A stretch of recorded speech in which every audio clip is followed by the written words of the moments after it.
Binafsha shu'lasi 16-qism.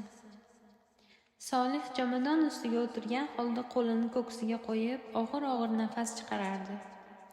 Yo'q, azizam, sen dam olaver, hammasini o'zim bajaraman. Zakiya baqirgancha erini koyishda davom etdi.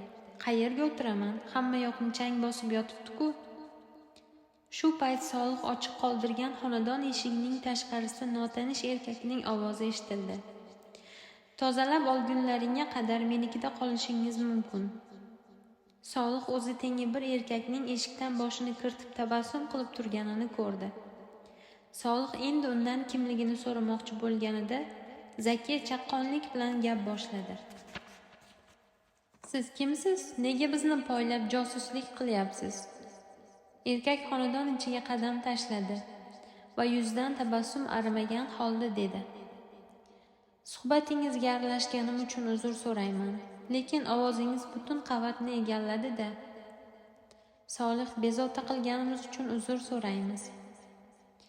Erkak qo'lini Solihga cho'zib so'rashdi. Men ro'paradagi qo'shningiz Murodman. Solih ham tabassum bilan yangi qo'shnisiga qo'l cho'zdi. Tanishganimdan xursandman. Sizlarni bezovta qilganim uchun uzr so'rayman. Zakiya hayoni yerga qo'yib qo'lidan ushladi. Qovog'ini uygan holda Solihga to'ng'illadi. Uzr so'rashni bas qil, biz hech qanday yomon ish qilganimiz yo'q. Uning o'zi gap poylayotgan ekan. Zakiya, bas qil. Zakiya g'azabini sochdi. Nimani bas qilaman, Solih, nima? Bu fayzsiz binoda gapirish ham taqiqlanganmi? Murod tabassum qilib dedi. Siz to'g'ri aytyapsiz, xonim. Uzr so'rash kerak bo'lgan odam menman. Xato qildim. Zakiya xo'mraydi. Bilaman, lekin uzringiz o'tmadi. Solih nima qilishini bilmay dedi. Zakiya, bo'ldi qil, mavzuni yopaylik endi. Murod Solihning yelkasiga qo'lini qo'ygan holda xush ohangda Zakiyaga dedi.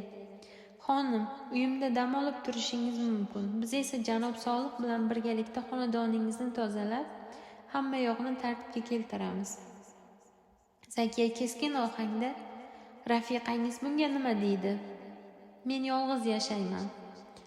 Zakiya asabiylashdi. Bu imoratda faqat bo'ydoqlar yashaydimi deyman? Solih o'rnidan turib katta jomadonni ichkariga tortib kirgizdi. Yo'q, qasam ichaman, bu imorat faqat oilalilar uchun. Murod, janob Solihni koymang, xonim, u to'g'ri aytyapti. Rafiqam olamdan o'tganiga 1 oy bo'ldi. Zakiya biroz keskinligini kamaytirdi. Afsusdaman, sabr tilayman. Murod Solihga jomadonni olib kirishga yordamlashgan holda dedi. Hech qisi yo'q. Zakiya unga nafratli nigoh bilan qarab kesatdi. Undan ayrilganingiz uchun xafaga o'xshamaysiz. Murod jomadonni devorga suyab javob qaytardi. Yuz xafaligi arib, qalb xafaligi qoldi va men uni hech kim bilan bo'lishib o'tirmoqchi emasman. Solih aralashdi.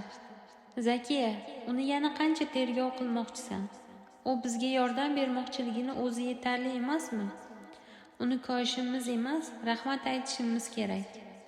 Murod tabassum qildi.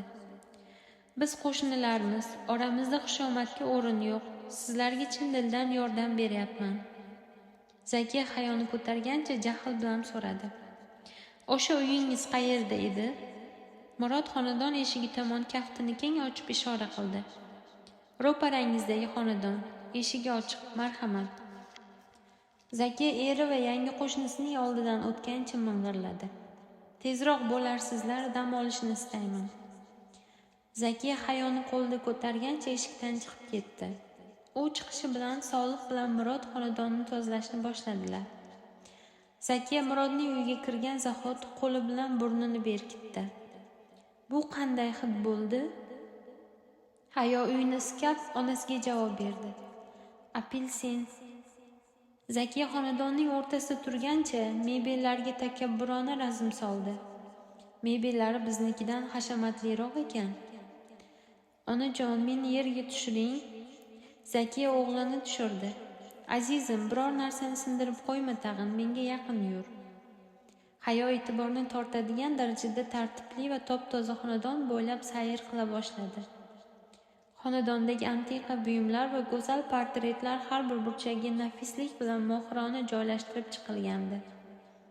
Uydagi mebellarning detali yorqin va tabiiy ranglarda bo'lib, na bir shakl, na bir tus boshqasiga o'xshamasdi. Zakiya yangi qo'shnisining xonadonini biroz kezgach, bor og'irligi bilan mehmonxonadagi divanlardan biriga o'zini tashladi. Oradan bir necha soniya o'tar-o'tmas uyquga ketdi. Hayo uyqudagi onasini uyg'otmasdan 1 soatga yaqin vaqt mobaynida xonadonni aylanib chiqishda davom etdi. Lekin jismi kichikligi sababli ko'p narsani ko'ra olmasdi. Zakiya kutilmaganda uyqudan cho'chib uyg'onib o'g'lini chaqirdi. "Qayerdasan, Somi?" Hayo yaqin masofadan javob qaytardi. "Men bu yerdaman, onajon." Zakiya xotirjamlanib, chuqur nafas olgancha "Alhamdulillah" dedi. So'ng o'tirgan joyida xonadonni yana bir bor ko'zdan kechirdi. Bu joy bunchalar go'zal va shinam bo'lmasa, "Onajon, bizning uyimizni ham shu holatga keltirish qo'lingizdan keladi." Zakiya boshini orqaga suyab, shiftdagi turli xil rangdagi ganjkor naqshlarni tomosha qildi. "Asalim, buncha pulimiz yo'q-da. Go'zallikka faqat pul bilan erishilmaydi." O'tkir hidni payqashni boshlagan Zakiya tezlik bilan nigohini oldinga qaratdi. "Bu hid bunchalar o'tkir bo'lmasa, onajon, bu apelsinning hidi." Zakiya o'rnidan turdi va havoni yanada yaxshiroq iskadi. "Bilaman, asalim, lekin u odamni bezovta qiladigan darajada o'tkir ekan." Hayo jajji oyoqchalar bilan Zakiya tomonga qadam tashladi. "Onajon, sizga nima bo'ldi?" Zakiya bezovtalangan holda atrofni ko'zdan kechirarkan o'g'ilchasiga javob qaytardi. "Bilmadim, lekin bu hid meni bezovta qilyapti." "Uyga qaytishni xohlaysizmi?" Zakiya Hayoga qaradi. "Yo'q, asalim, uyimiz hozir aniq chang-g'ubor bilan to'la. Sening esa astmang bor." Hayo tabassum qilib so'radi. "Nega unda bu hid qayerdan kelayotganini qidirmayapmiz?" "Apelsin hidini nazarda tutyapsanmi?" Hayo onasiga qo'llarini cho'zdi. "Ha." Zakiya jajji o'g'lini ko'targancha kuldi. "Somi, bugun sira o'zingga o'xshamayapsan, bolam." Hayo xavotirlanib gapni boshqa yoqqa burishga urindi. "Men sizni yaxshi ko'raman, onajon." Zakiya o'g'lini o'pib, yanog'iga qip-qizil lablarining izini tushirdi. "Men seni ko'proq yaxshi ko'raman." Ikkovlon birgalikda xonadon xonalarini ko'zdan kechirib, apelsinning hidi anqib turgan xona eshigiga yetib kelishdi. Zakiya eshikka tikilgan holda, "Hid mana shu joydan chiqayotganga o'xshaydi, Somi" dedi. Hayo ham onasi bilan eshikni qattiq qiziqish bilan kuzatib, "Eshikni oching, onajon" dedi. Zakiya qo'lini eshik tutqichiga qo'yib, endi ochmoqchi bo'lganida, uzoqdan Murodning "Zakiya xonim, tugatdik, uyingizga qaytishingiz mumkin" degan ovozi eshitildi. Zakiya tutqichdan qo'lini olib, o'g'liga yuzlandi. "Asalim, ichkarini ko'ra olmaydiganga o'xshaymiz. Uyga qaytishimiz kerak." Zakiya qo'lida Hayoni ko'targan holda ortga, o'z xonadoniga qayta boshladi. Hayo esa onasi ochmoqchi bo'lgan eshikka termilgancha u yerdan uzoqlashar, har qadamda qalbidagi qiziqish ortib borardi. Ona bola birgalikda uylariga qaytishgandan keyin yana ham aniqroq aytganda, Zakiya uyiga birinchi qadamni qo'yganida Hayo onasini xursand holda ko'rdi.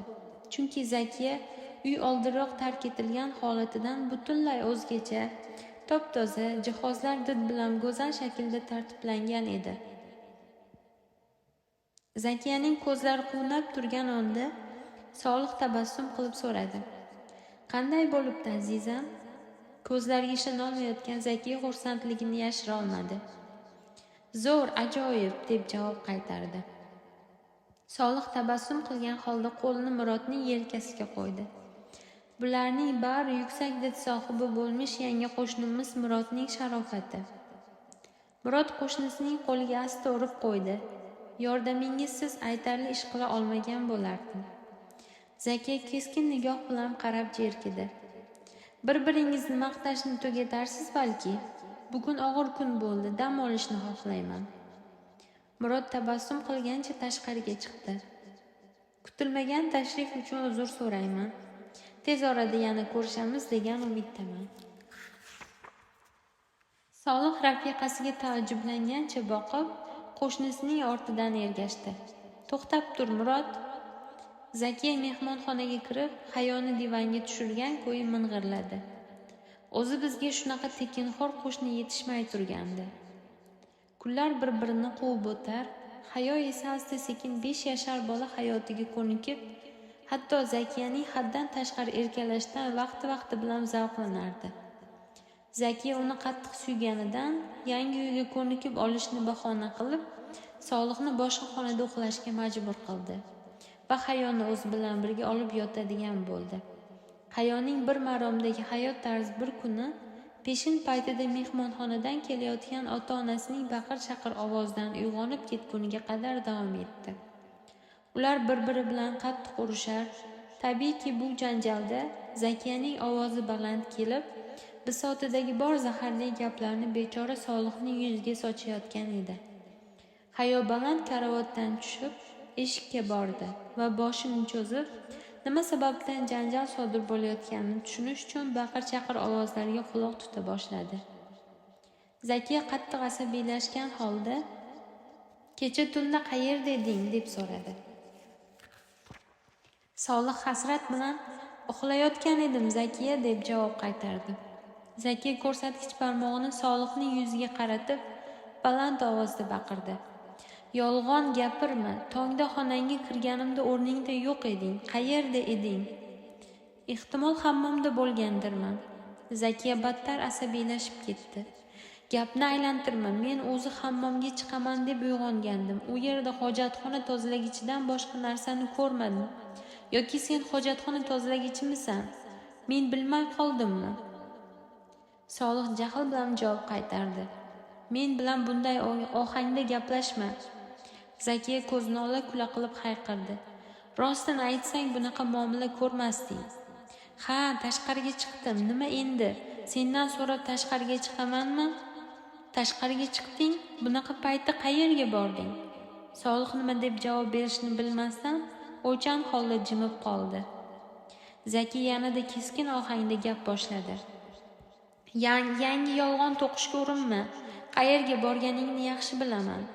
Solih xavotirlangancha kalovlandi. "Bilasan? Albatta, o'zing va kiyimlaringdan anqib yotgan hid seni sotib turibdi."